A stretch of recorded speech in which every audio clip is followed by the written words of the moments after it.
Do something productive that's not connected to your electronics. Put yourself in a situation that's uncomfortable to you.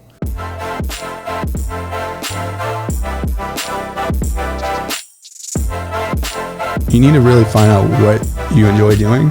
Instead of the math skills, go get life skills. This might be the biggest thing any of us have created. You never fail. Have you really succeeded? Podcast number 5 with your boy Nick Ansem, aka Organico. Boom.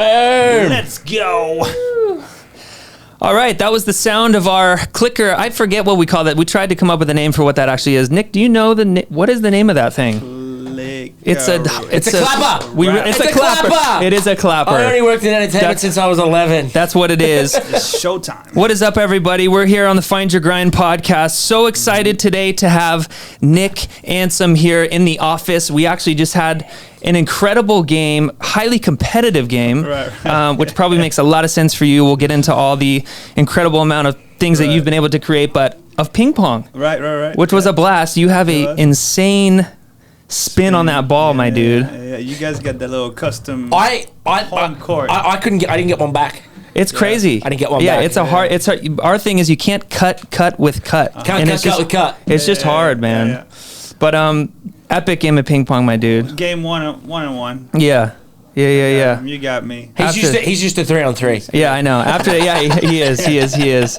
All the spin comes from basketball, right? The release. Yeah. Cut, the bounce pass. 100%. So Nick has we're gonna let you guys hear all about Nick's story, but Nick has created such an incredible, I guess I'm gonna call it a movement, called Venice ball, that I've recently got introduced to. Dingo, I believe you've kind of been a fan and been watching what Nick has been building for longer than I have, and I'm excited to dive into it and hear all about it. Excited to have you, man. Thank you for being here. Thank you for inviting me, man. It's an honor. Before we go, what he did the Find Your Grind assessment test. That's right. I knew I was forgetting something. He did the Find Your Grind assessment test. I knew I was forgetting something. Before we go back to him being a little baby and This app, by the way, is next level, guys. I reckon you're a competitor, leader, contributor. Right. Yeah. So in ordinary fashion, we have had everyone that's been on this show come on to take their lifestyle assessment test through Find Your Grind. Was it accurate for you when you took it? Did you enjoy it? I enjoyed it. Sometimes you're torn both ways, right? It's like, you're like, oh, would I rather go on a hot air balloon ride or on a lovely romantic walk with my wife? Yeah, there's a lot of options. Sometimes it's so hard. I'm like, I could choose this one or maybe this one. It's hard. It depends on the situation, but at that time, it's pretty interesting, man. They gave me 40% entrepreneur. That was your first one? 40% competitor. Okay. And a 47% leader. But I'm also a 39% explorer and 39% humanitarian. So that's more than 100%. But can you give it a shake for us? He's a leader. Yeah, leader. He's a leader. Amazing. So your top 3 were leader. Top 3 lifestyles were leader, entrepreneur, and competitor. Yeah. Definitely makes a lot of sense for you. Were you always competitive, I guess, growing up? Talk a little bit about that. Like, we'll get into Venice ball and everything, but were you those type of lifestyles growing up? Were you competitive? Yeah, sure. When you go back through history, right? I had an older brother, 4 years older than me. He's kind of like semi-pro skater, DJ. Now turned out to be a superstar artist. So always kind of having to claim your right from the birth, right? To where like, hey, you're 4 years behind. How do I catch up? How do I compete? So I found my sport, basketball. So we built our first court. We used to play ping pong actually in the back. Nice. But then we built our first basketball court on gravel. And so that became kind of my sport, just from seeing it on posters. I had never actually really played. So where were you born? I was born in San Francisco. Yep. Grew up in Paris. Yep. And I was kind of thrown into the mix as an American boy, 2 years old, not really fitting anywhere. So your family moved to Paris when you were 2. Yeah. So explain growing up in France and Paris. Like I said, I mean, it's I think it's amazing. I mean, there was a long stretch, right? 2 to 16, right? So yeah, that's your whole childhood. You land in the city, parents split up, dad in Pigalle, mother in the suburbs. like I said, we built this first basketball hoop. We used to battle it out 4 years later.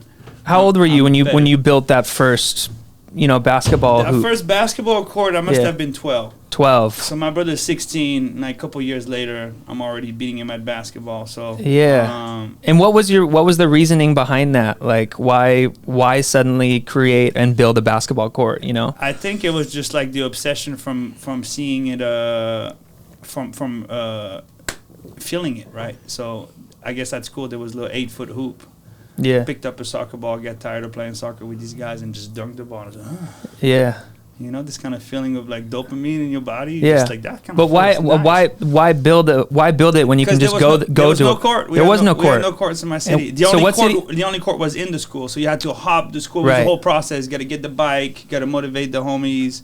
Got to jump the fence. Right. So there was like a lot of like rebel factors that came into play. So you're just like, let's build my own. Yeah. I found this cool like Chicago Bulls hoop at the Go Sport, which is like kind of local sports store. So is English your first or second language? I mean, you would think at first, but at 2, like hello, like mommy. Yeah. So I mean? So French is kind of your first. Yeah, it's my first language. Wow. Nice, dude. That's awesome. All right, so you've got an older brother. Your family has moved. You grew up in Paris. What was the name of the city you grew up in?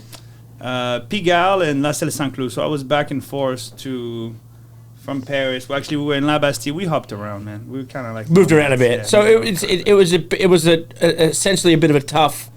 It was tough a little bit. The transition, yeah. I mean, I didn't see it that way. I think I was excited. I had the best of both worlds, right? So I had like a little house in the suburbs, and then I had the city in Paris that just like kind of inspires you. So I was able to join both teams too. I had a basketball club in Paris, and then I had a basketball club in the suburbs. So I had like 2 different licenses. So I get to play more basketball. So let's go to high school. Yeah. What's high school like in France? High school is a blast, man. I think when I was in high school, I officially was like full-time in Paris, and just a lot of things to get into, right? So you wake up, you're with the people, right? You're in a city that almost never sleeps. So, were you a good student?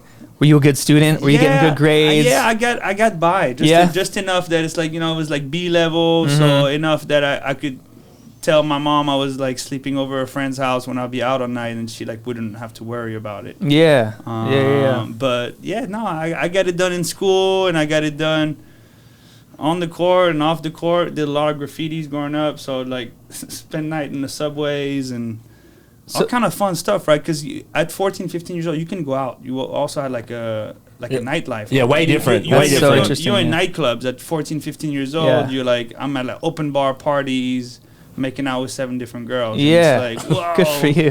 No, I like. Yeah, it wasn't how I was doing. I mean, my parents were like, you better get home by 9 p.m. or you are done. You are done. Yeah. No, I think my mom worked so much she didn't have to worry about it, and I had both cards, right? I'll say, I'm sleeping at dad, I'm sleeping at mom. Yeah, so they're both busy, so they're not really kind of paying attention. Yeah. Okay. And I'm getting it done in school, and I'm still winning championships on the court. Was there a pressure?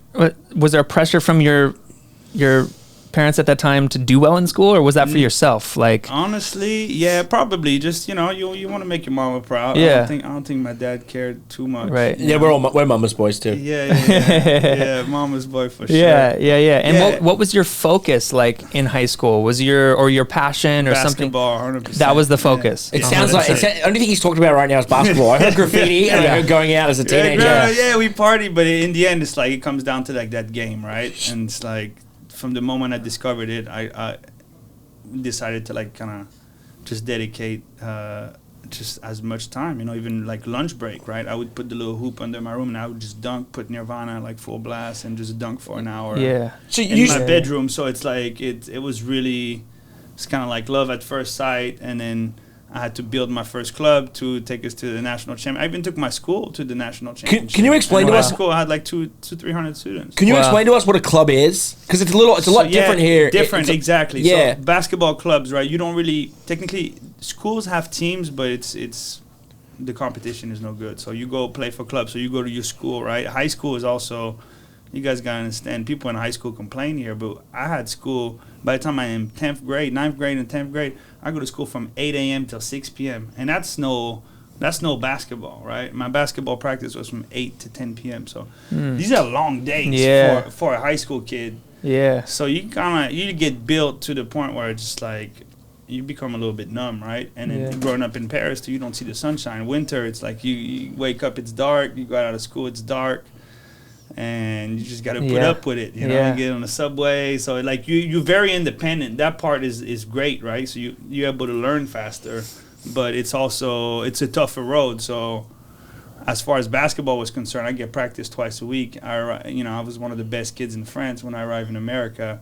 I'm one of the worst kids in my high school because you're so far behind, right? Like, the good thing about the American system is, like, the afternoon is dedicated to your craft a little bit more, at least from what I saw. Where in high school, they just, like, pound you with, like, more study, learn about this map and learn about this book, and it's like, whoa, it's a little intense. Yeah. So let's jump that now. So you moved back to America when you were 16. Yeah. All right, and you moved back to San Francisco? No, I moved to LA. You moved to LA when you were 16? Yeah. Mm-hmm. Okay, so you moved to LA when you were 16, and then what? Because you're still in high school, right? Yeah, I had come to San Francisco to do summer camps, 14 to 16, linked up with some coaches, kind of made a little name for myself on the basketball scene. At this point, basketball is going. You're wanting basketball to be your future. That's it. You're going to go to. You're going to be in the. You're trying to be in the NBA. That's it. Everything else is just like was a distraction. I was like in Paris, kind of asphyxiated. You know, just like too much stimulation. You know, girls party, graffiti,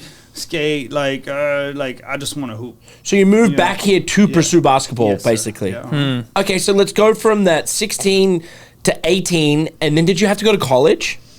I ended up, that was the goal, right? I ended up going to, like, junior college where I tore my ACL, right? So it was like 16 and 18 was fun, was a hard transition, right? Coming from Paris, having full social life, having all kinds of friends, to kind of being left a little bit stranded, no car, no access to nightlife or other stimulations outside of basketball. And I ended up playing for a French school. The team wasn't that good. I was averaging 45 points a game. It was like casual. Great, you know, but it's like I was playing at a better level in France. So the senior years when I moved to Fairfax, we were like number 5 in the nation. Yep. 4 All-Americans in a high school. I started speaking a little better English, but it was a pretty interesting transition. Arriving at Fairfax High, there's about 100 kids in the gym. Yeah. And it's like, all right, get on the court, kid. And it's a 3-on-3 with the top five All-American kids, you know, and like this Boston College coach and everything in there, and like you get thrown in. I'm the only white kid in the whole gym. Yeah. So and like, you can't speak English and very well. Not that well.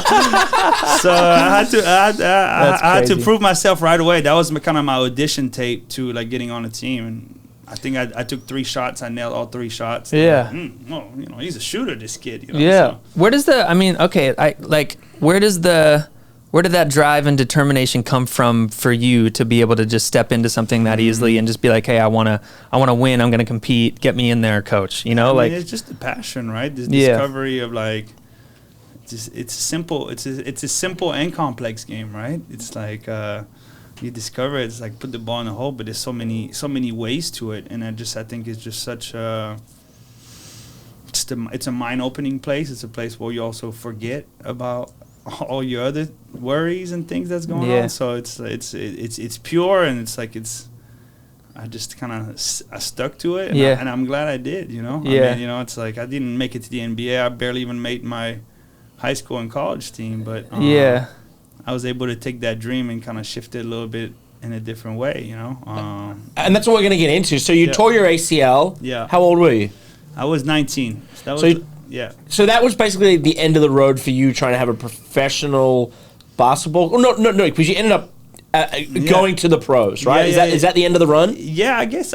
I mean, I still kind of am a pro, like, you know. No, that's why I didn't want to go into it like that, because like as a kid, your ambition was to be in the NBA. Yeah, NBA, exactly. When you say pro, usually typically it's true that because that's what we get into. You've now ended up creating this career where you are a pro basketball player, and you have to. But we're going to get there. Yeah. And so you're 19 years of age, which is probably you feel like your world's ended. Yes? Yeah, a little bit. But, you know, I think I always had this optimistic side to myself. I think that really helped me get through a lot of this nonsense, right? When you go to the doctor, you tear your ACL, and like the doctor is like, okay, well, what else you want to do with your life? What else do you like? Do you have any other interest? And is that kind of it? Like at that point, when you tear your ACL, I guess I just don't know. Is it that? It was 2004. Now they're getting better at it. That was the year where it's like depending on your doctor and how severe. Are you kind of like done for a year or like done for 2 years? Or a lot of people were done completely, right? Like in the 90s, Crazy. you tore your ACL. It was kind of a wrap. Wow. So in 2000, like they got a little bit better. Sure. Thank God I had a really good surgeon, and I took my rehab and therapy very intensively. But I still feel it. My right leg is like 80%. You adjust your body, but it's it's pretty major. At that point, what are you thinking? Like, what's going on in your head, man? As a 19-year-old, I'm like, I'm coming back. Let me get another doctor. Yeah. He was like, yeah. He said it in a nicer way, but he was like, just by the level and the severity of the ACL torn and everything else that's going on with your knee. Yeah. You might as well like think about another career path. Yeah. So then I'm like, all right, whatever. Yeah. Go through. What do I have to do? They put you in this machine for 6 months. It's pretty traumatic. You're like 8 hours, like this. Back and forth. You add whatever it is. It's like feels numb killer. You're like, and you become kind of a little vegetable, right? Yeah. You're sitting in your bed and the total opposite of what you're used to. Yeah, right? complete. Yeah, like playing 3 times a day, and now you're like sitting. In I feel bed like in so many instances when that does happen, how easy it can be to fall into these like states of depression and just like being so bummed. Like what, you know what I mean? But like, so for you, it was just, did you get any of that, or was it more? I had a good support system. I hosted a lot of parties. I was like DJing at the time already, and I had thrown maybe like 30 like after prom parties. I was so I had a nice support. I already had a little calendar of like friends and because you do like nurses and things of that nature that kept me entertained, right? Right, because when I met you, I brought all the party over, and it's like, and in the end it just becomes a discussion, right? Yeah. But yeah, it's still pretty bummed, but we're still with the mindset that's like, I'm gonna come back, I'm gonna be better, I'm gonna study the game a little different way, and like 8 months later, I was like swimming a mile a day, and I'm coming back like full extending windmill, and I'm like, like what now? You know what I mean? Like, doctor, you guys have said I couldn't do it. Now I'm like, I'm feeling, I was feeling great. Like a year later, I really at the top of my game, just like also with a better approach to the game. Yeah. And before I was like, I was wild, trying to dunk everything, just kind of have this energy, and it's like, now I'm like, okay, a little bit more control. I'm seeing the obstacles. Somebody might jump, so you're it's all a blessing in the sky, I think. So when these things happen. Did that realign your focus in terms of your next steps? Like you probably had a lot of time to think as well during your recovery. Like, what was the next step for you? Like, what happened after that? School. Yeah, go back to school. Stay on route. It doesn't really matter your age, right? Yeah. Just get back to school. So I got back on. By the way, can I just say something really quick that you just touched on? Go back to school. It doesn't matter what your age is. Yeah. That to me, and we're gonna get off topic for 2 seconds, but if you want to spend after high school, if you want to spend the next couple of years focused on a skill or something that you're great at, and go and try and travel the world or pursue what you want to pursue, which is the time to be doing that. There's no reason why you cannot go back to school in your young 30s or in your mid 30s or late 20s or whatever it is. You can always go back to school to get your degree, right? It doesn't have to happen right after high school. Or hoop. The thing about junior college is like, I had a dude on my team who was like 29. Yeah. It's like, so junior college is like, it doesn't really matter. Yeah, it's true. Kids get really sprung out. It's like, like I'm getting old. Yeah. Like, I got to get this thing by this time. But it's like, it's kind of endless. Like you take care of your body. Yeah. You can always go back to get the degree, which I wanted to just touch on for a second. Yeah, it's not pushed enough. So we're back. You're back on this run to go, and then where are we at? Because I want to get to the point to where like you then started advocating, and then you get into this series. I think it was like the mid 2000s or the mid to late 2000s there, where then you created this.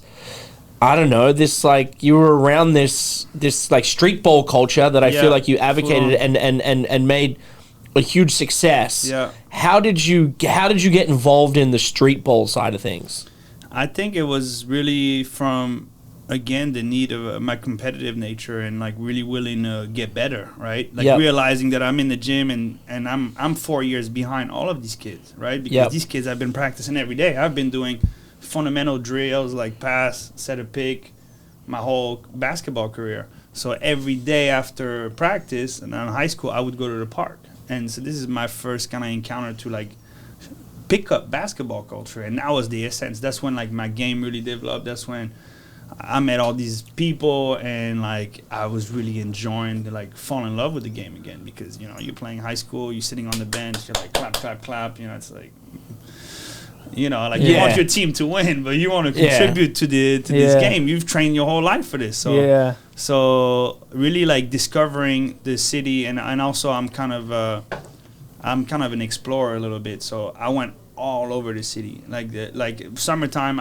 each day was dedicated to finding a different park. I'd pick up my friends. I'm like, let's go jump. Why? Because like I wanted to see more competition. We dominated every parks. Like me, you know, you only find certain level of like basketball pickup game in the city. It's like, but explain that a little bit, because I think like a lot of people don't know. I think Nick people, and I don't know the culture that well. Like most people that play high school or college, they play like they're part of a club, right, or they're part of an AAU. Usually, once you're in the system and you dominate the game, you stick to that. You got your gym, you got your coach, you got your practice. Right. People that go to the park are more like people that have regular jobs, and so it's like you go there with like guys that are play college players. It's likely that you're going to go to the park and dominate. So there's a whole like system outside of this system, right? That is like this kind of, for lack of better words, underground culture in basketball through these kind of independent parks and areas. Is that right? I think that's it. It's the beauty. For me, that's the essence of basketball, right? Just show up at the park as you are, whatever you're wearing. You don't have to pay a membership, right? At this point is that you belong to a club. You're Equinox, you're LA Fitness, you're 24, you're YMCA. Yep. You have a routine and you do the same thing every day. That's right. Yeah. And that's kind of how LA is. It's very segregated too. It's like Chinatown, South Central, and so my thing was like, it just didn't make sense. I grew up in Paris. Again, there's this melting pot. Everybody, all color, all walk, all style, all sizes, and now you get to LA. It's like Chinese in the cafeteria, Latinos over there, black people on stage, and it's like, whoa, this is kind of awkward. Yeah. You know, I had my whole Latino crew I would do graffiti with. I had my homies. I had my Chinese homo that helped me do my homework. Like, do my math. You know what I'm saying? But it's like, it's cool. I was still getting along with everybody, right? But it's like, it's just kind of on call, like the way the cities in America are built. And it's like, I wanted to see more of the city, right? So we started in Hollywood, then we made our way east, and then we discovered all these Santa Monica courts. And you realize there's so many dope courts, right? I mean, Venice is kind of like... What year was that? I began that in 2002. 2002 to 2006 is like, that was every day. Right, and that was when N1 was... Explain what was going on there. Yeah, N1 mixtape tour, I think definitely kind of added... like a lot of opportunity, I guess in the back of my head, right? It's like, for people that don't know, explain to us what N1 is. N1 was a basketball brand that created a tour and took the best players from across America at the park and like revolutionized basketball, packed up the Madison Square Garden, packed up the Staples Center. Is that like the Globetrotters? No, it's not. No, they're just not like at all. streetball dudes that are obviously cooler than the Globetrotters. Way cooler. So they're taking like street basketball players and they're putting them in big arenas. Like it's like streetballers. They made it like a culture. And like in the early 2000s, N1 became like N1 shoes. Am I correct? Like because they had 5 NBA players. They were huge. They had Jay Will. Yeah, I remember that. Huge, right? And so that was around like 2006. And is it what they had the trash talk tees? You don't remember them? You know, I do. Yeah, I remember that. Yeah, of course. It was like a cultural movement. Yep. And then what was the next step from there into like Venice Ball?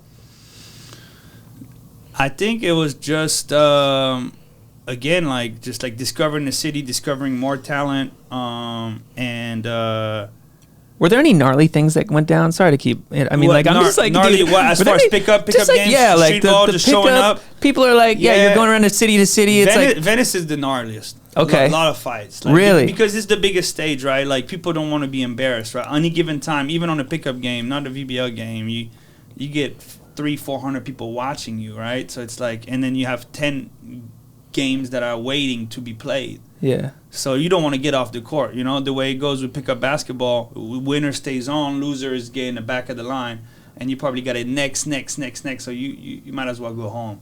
So nobody wants to lose, so it brings a little bit of the best and the worst out of people. So, it gets feisty in Venice. So that was a little bit of the mecca, right? It's like I lived in Hollywood. I rarely made it to Venice, but my day to day was every day at the park, right? Yeah. And I started a website called ballinla.com that was a guide to basketball in LA. I was like, I want to connect all these different parks. And people always like, hey, where are you hooping at, Nick? Where are you hooping at tomorrow? I was like, well, just go to the website.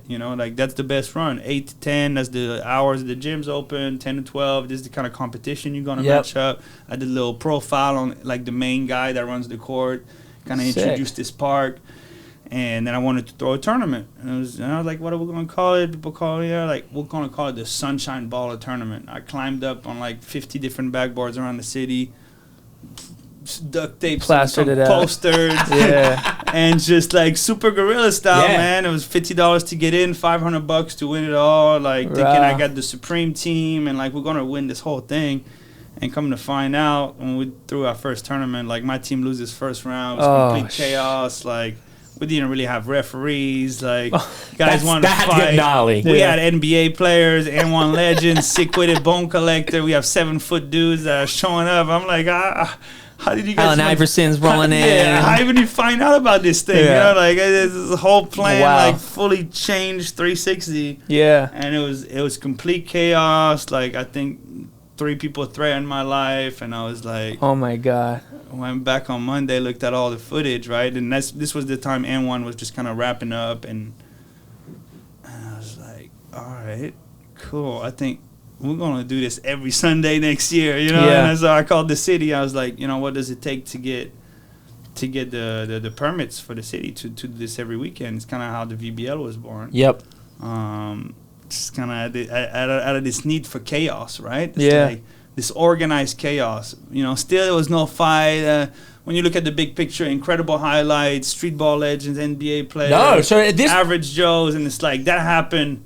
Yeah, but you matter of a second. Yeah, but you saw the idea, and the next thing you know, you're at City Hall trying to get permits, trying to make this thing official. While you've got NBA players in the line, you've got street ballers in the line, you've got everybody kind of coming together saying, "Hey, I want to be a part of this," and it's all 3-on-3. It was 5-on-5. Always. We always ran. We got the most amazing athletes. We run. So is that when Venice Ball was created, around that time? Yeah. Okay. So that was what year? It was still under ball in LA. It was 2007. That was the first tournament. When did the name change? From ball in LA, the year after, it was VBBL. Halfway through the season, I was like, that doesn't sound right. We'll just it's like Venice Beach Basketball League. I was like, we're just Venice Basketball League. I think if you know it's an iconic name. Yeah. And then, it's been 13 summers, It began super raw, shirts and skin. Like I said, I was a DJ at the time, so I would just put my turntables at half court, invite other DJs, and just share the mic and just kind of put some hype around it. But at that point, I was like, still a little bit playing on a college team, but I'm like, this is way better. You know what I mean? I still get thousands of people. We get this when YouTube started. Some of these videos have 100, 200,000 views. It's like, I'm getting views, I'm getting notoriety. I get to play the way I want to play, not the way the coach is telling me to play. And everyone is coming together. Yeah. And it's like, it's on the beach, and it's like, that's so cool. That's basketball. Best backdrop ever. That's the kind of style of play that I want to play. So everybody listening, I would love for you to kind of explain what Venice Ball is. Just a quick, hey, this is what we do, and this is what we're doing, just so everyone understands. Cool. Yeah, Venice Ball is like a community organization that brings together the best talent in basketball together for whether it's a basketball league, whether we're doing a basketball tour, right? We've created a brand out of the necessity to kind of sustain our brand. So we've got hats, cut and sewed jerseys and uniforms. And then it's a brand that always gives back, right? So we have a youth program where we're trying to insert and plant the right seeds into these kids' minds. It's basketball, yoga, nutrition, take the kids surfing, really kind of open their whole outlook on life. That's like basketball. You look at Steve Nash, right? I kind of mimic my game a little bit after him.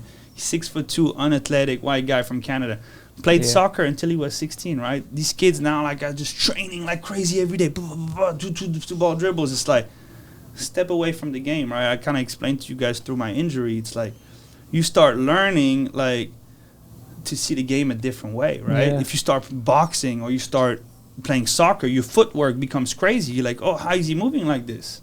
You know, because that all these other sports, like the kids that were playing football at my school were just the fastest kids, right? So it's like these other sports and these other cultures like help you become a better player on the court. So you got the kids, and then, you know, our latest novelty and my life passion and purpose at this point is been renovating these basketball courts. And I think that's so cool, man, like how you've kind of reimagined, taken influence from different cultural elements within basketball to kind of create where you're at now. But also too, I feel like so many young adults now look at these different industries, whether it's, you know, take esports for example, having to think that they have to be the best gamer and that that's the only kind of opportunity for them, you know, when really you look at the industry as a whole and then start to think of the different ways you can insert yourself and your talents into that to be a part of the industry, you know, to be a part of that space, which I think is really cool for what you've done, is kind of reimagined and created this business and this, you know, this movement, right, through basketball, which has been your passion since you were really young. Sure. And put a really cool twist on it and put a really cool spin on it that makes it fun and engaging, and most importantly, supportive to youth, which I love, and supportive to the community by bringing people together. Like, I think it's super cool how you've just kind of reimagined that. So I've seen the courts in other parts of the world, right? Are they in other countries now and all this stuff? So talk about a little bit about that. Like, how was that? Sure. Yeah, it just came about it just came super organically. I just went on a vacation with my girlfriend in Belize just to celebrate her life. Take a little trip away from LA. So we went to Belize. We went to San Pedro. Yeah, just smart. It's man. easy. It's a 4-hour flight. It's $350. It's like Dingo. We might need to go to Belize instead. Take a little boat. Okay. You know, you're still on the same. You're on the same timeline. So it's like it's pretty. I was like, wow. And I had visited Belize. I had drove all through Mexico, Belize, and Guatemala once before, and I was like, I need to go back to Belize. So here we go off to Belize, and of course, you know, first thing you get to the city, you're on the boat, and I'm like, there's a basketball court on the water in the middle of the island, you know, and it's always my first point wherever I travel. It's like, find the court and then figure out what's the rest. So there was a court in the middle of an island. In the middle of the island on the water. Someone had a good idea. So we kind of skip it. The boat kind of goes straight to the resort. He's checking the hotel. It's beautiful, but you know, in the back of my hand, it's like, yo. Yeah. No, he's really going there for the basketball court. What time is it? So I can go to the court. So yeah, sunset. Go down there. It's like there's only like one person playing. I'm like, oh man, but this kid. I'm like, all right. Did you hustle him? Yeah. No, I'm like, yeah, let's play game 1-on-1. He's like, school that ass. And he's just like, you know, he's a 7-8-year-old kid, and he's like, and he sizes me up. He looks at me up and down. He's like, of course, like check up.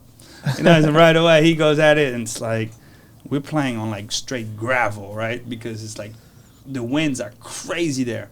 Right, you're in the middle of the Caribbean. It's like it's blowing all day, and it's like blowing this. I guess it was not really well built.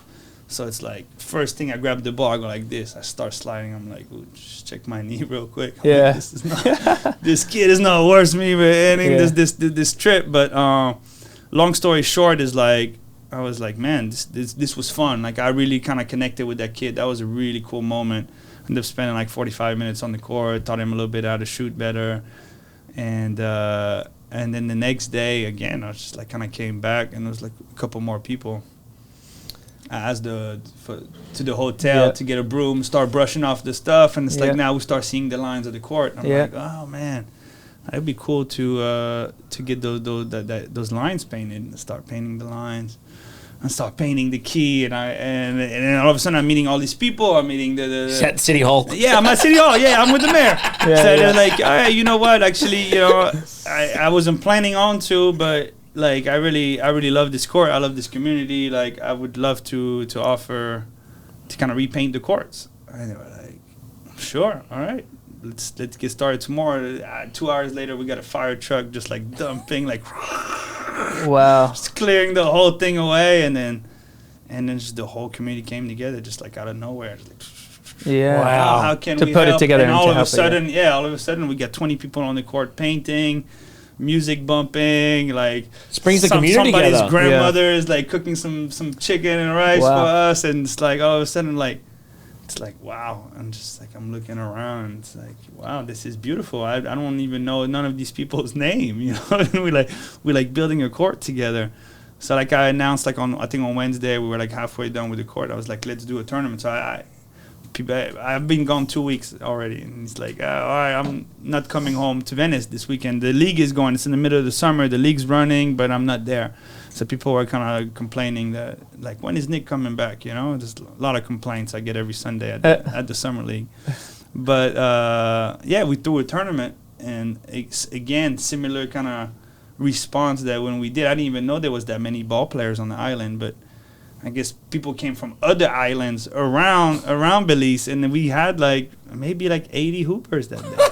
Dude, build it and they will come. Build it and they will come. Like, for real. It was That's beautiful. so cool. Half of them were playing barefoot, you know. I'm glad you came home. Yeah. I did make it home, but I was like, that was really kind of like a little pivotal moment to where like I'm like, wow, this is really like me living in my true purpose. And that was one of the first ones that you... That was it, yeah. And then now, because like I know that right now you're in the middle of building a court in Watts, California. Yeah. I know there's one in Oakland. You did the Nipsey Hussle court, which was got world recognition. Yeah, that was crazy. Awesome. That was awesome, yeah.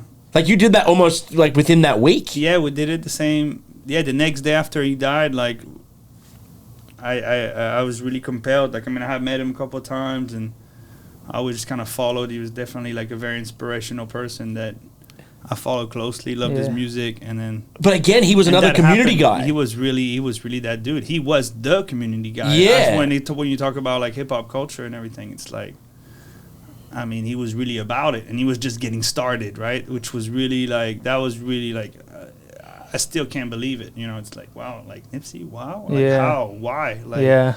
And so that happened. So the next day, I wanted to just kind of honor him and just doing a game. He had refurbished the court at 59th Elementary School. He had done a court like earlier that year. So I just wanted to go there. And then again, it's like political blockage, right? They're like, oh, yeah, you call the LAUSD and get the approval, A4 form. And it's like probably going to take 4 months. And I'm like, no, we're not going to do that. So then I go to the next school and come to find out Creed Academy is like a charter school with like 30% homeless kids. And then I look at the hoops. One hoop is 11 and a half foot tall, and then they got another hoop that's 11 foot and it's completely crooked. So I'm like, wow, we could really do something here. And then 30 minutes later, I'm shaking hands with the principal, and then like we starting like an hour later. Amazing. And so cool. In a matter of a week, same thing again. I'm calling people, and I'm like, yo, like we're doing this court. Y'all want to come and help paint? Yeah, let me call off work tomorrow, or let me. Yeah. Everybody's making arrangements, but again, it's like money is not the means, right? It's like the beauty. It's like in your adulthood, like how often do you do something that's like you're not really getting paid for and you're like excited about? You know? Yeah. So it's like, again, just like a dozen people coming together. I'm like, who are you guys? Like, just show up in the morning, everyone's painting. And I'm like, and it just happens beautifully, you know? And it's like that's really kind of the driving. And so for you, there's not like a ton of monetary investment into getting these rolled courts, out, right? It depends. I mean, we've done a court in Watts where we did it at a Mosaic Tile, and then like a sponsor came in, right? Crep Protect is a sneaker shoe cleaning product. Shout out Crep Protect. Actually wanted to do a branded court, and so I think we put over 50 grand into that court. Cool. Through their help. Yeah, exactly. Yeah, because that one we had to like carve every game line, and that took over 3 months of work. We like mosaic tiled the whole backboard, the whole court. So we're playing there on Sunday. I don't know when this podcast is airing, but if you guys hear that, come out to Watts, right in front of the Watts Towers. But the majority of these haven't taken a lot of monetary, unless it's a sponsor that wants to be a part of something. Generally speaking, I just put a couple grand back from like the sales from our closing and our basketballs into a project. But think about how cool that is, right? To have started something on such a mass level now that hasn't taken like nearly any kind of monetary investment to get off the ground, and it's been about the movement and about the idea and the heart. Exactly, pulling the community together. You had the heart to do it. It's about inspiring the people, right? Now all of a sudden there's people all over the world doing it. Yeah. Right? Like people realize it's true that it doesn't really take too much, right? It's like a paint and somebody, artist, right? You want to go do a mural, like. And of course the city's going to be your local neighborhood court, right? It's so much beautiful when the art comes to life, right? It's like, the painting, it's going to look the same. But when you start playing on it, it's like. I look at you, Nick, and I look at somebody that had their dreams ruined of being a pro basketball player. But in the end, it probably happened for the better because you have now gone and given so much back to the sport you love, and you're pulling communities together, right? And it's like an unfortunate situation that you don't want to hit your dream. And I always say that about pro athletes. Like, man, it's like if you can figure out how to be involved in the sport but not be at that top level, you're going to end up enjoying it a lot more, and you're going to get a lot more back from it. And you're like the epitome of that. That's true. You've probably done more than, you know, there's you look at the LeBron James stories, right? LeBron James has to donate a certain amount of money, so he gives whatever it is, $20-30 million to a school, and everyone's like, oh, that's great. For him, it's a tax write-off, and he gets to put his name on a school where you're in the guts of it and you're doing it, and I think you're probably getting more out of it. True. It's like, it's cool. Yeah, it's great. It's very cool. And it's fun because you get to be hands-on through the whole project. Like, you know, this year, like we did, it's summer 13, right? And I always try to stay true to the brand and have fun doing it, right? But how do you have fun doing the same thing every year, right? Each court is going to have their own design. Like this year we did like a full cut and sew collection with like custom patterns and custom shorts and custom jerseys. It's like locally made, locally cut, locally printed, locally sewn. So it's like, it's pretty cool to be able to, again, like, see the whole process come to life, right? If you do a big donation and you build a school, like how present are you with the process, right? And I think that's the most like rewarding part, is be able to like be an essential part of the project. So I'm having fun with it. It's all amazing, man. It's an incredible story. He's taking his shirt off. Yeah, I know. He's ready to play ball right now. Ladies and gentlemen, here we go. I was always he skins. I was always shirts.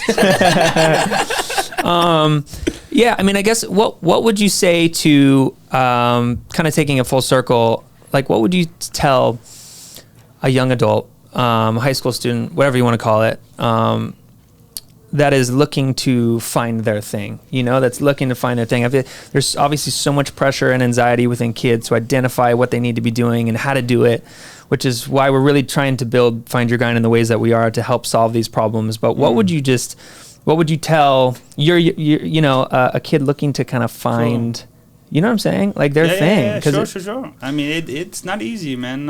It's, especially in today's society, it's wild, man. I would say get up and go, you know, like get up, get out. You know what I mean? So many people, it's like you get up, and I still get caught myself. I get up and you start scrolling and you're still in bed and you're like what am I doing? You know what I mean? It's like, get up, get out. Like go and do something. Let the world take you wherever it needs to go. But, you know, whatever it is you're going to go hit the gym, like do something productive that's not connected to your electronics. Put yourself in a situation that's uncomfortable to you. Start a conversation. Go to a coffee shop. Go to a restaurant.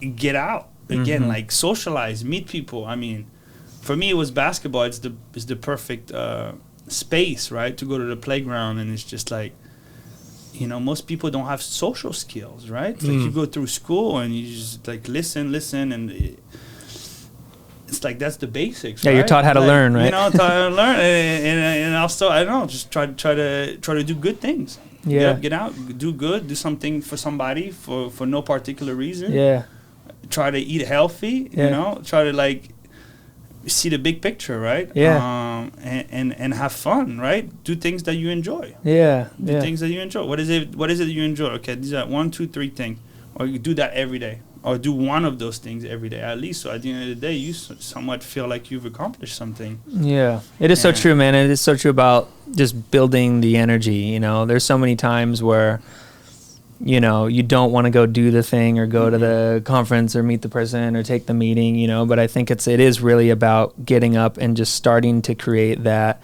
mixing pot of energy.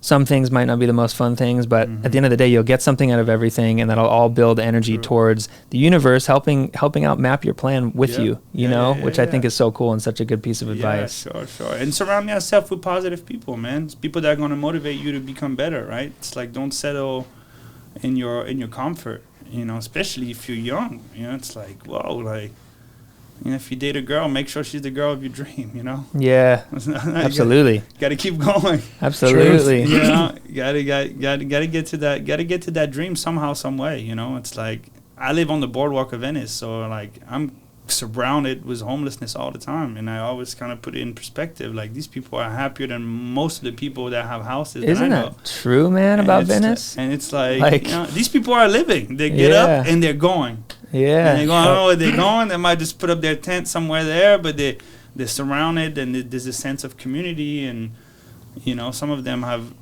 are happy where they are. Some of them are transitioning, but it's